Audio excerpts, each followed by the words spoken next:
I am delighted to be back with you again. I expressed myself, I hope, last time about how much I enjoy this. I look forward to it every day. I've had my breakfast, I've had my cup of coffee, and all that sort of thing, and I'm thinking about tea at 3. Um, it's always been a thing for me, to have a cup of tea at 3 o'clock, and always used to have that with my darling Trina. And I just felt like life was just fine so long as you could get tea at 3. Oh, by the way, you have noticed, thank you, that I changed my location a little bit.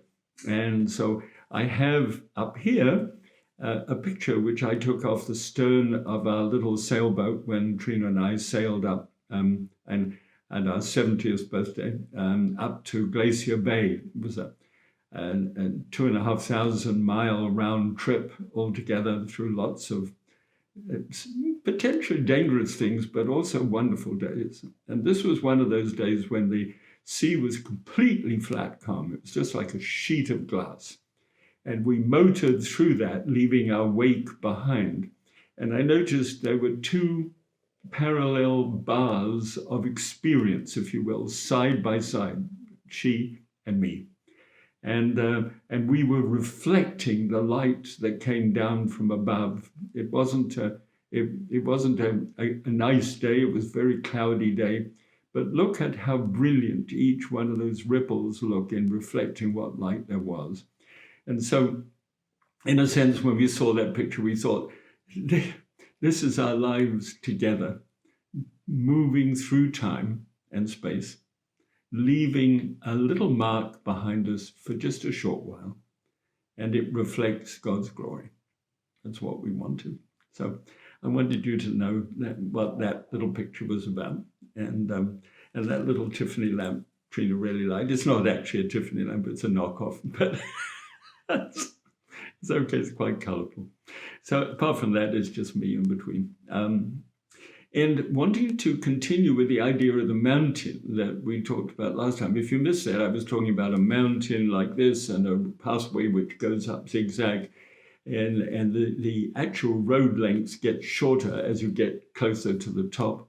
And every now and again, there's a drive off so you can look at a beautiful view and then look up at the mountain peak and realize at the top of my life, where I'm actually aiming for, like we did here, we were aiming for Glacier Bay.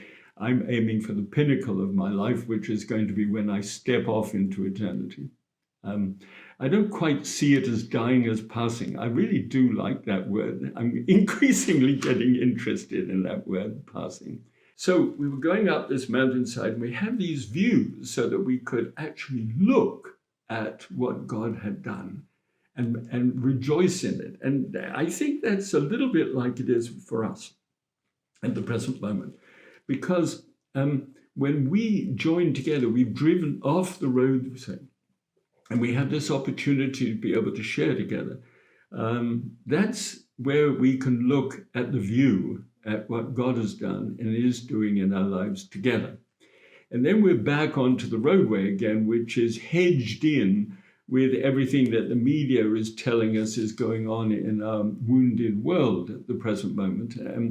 It's fascinating, but it obstructs the view about what God might be doing, in my judgment. So now I wanted to just, I thought it was really cute. No, not cute, Graham. Interesting was the idea that for me, what was important when we share together is we've got a view. It's got a viewpoint. And what the media has is a point of view. It's switched. What they're doing is telling us what we don't know and that they do know, and somehow that's supposed to help us in our journey, which it does to a degree. It's just when it keeps on and on and on, then it becomes a preoccupation and I start losing what God is doing. And I think that's then becomes a problem. So I'm getting 2 doses of media a day, and in between, I'm trying to listen and trying to understand what God is up to, both in my life and my dear neighbors' lives and my family's life, etc. Okay. So back to the mountain. What happens when you get another sign there which says falling rocks? I don't know whether you've ever felt somewhat apprehensive when you're driving past those signs, wondering, what would it be like if a really big rock came down that hillside just as I was driving? It's a thought. So something of these media thing, this whole business of a possible future which could be dangerous or difficult, has a way of looking like a boulder, which has actually fallen on the roadway, and I can't drive past it. Okay, so I'm stopped. I'm actually stopped in the journey of my life, and I'm looking at this giant boulder in my way.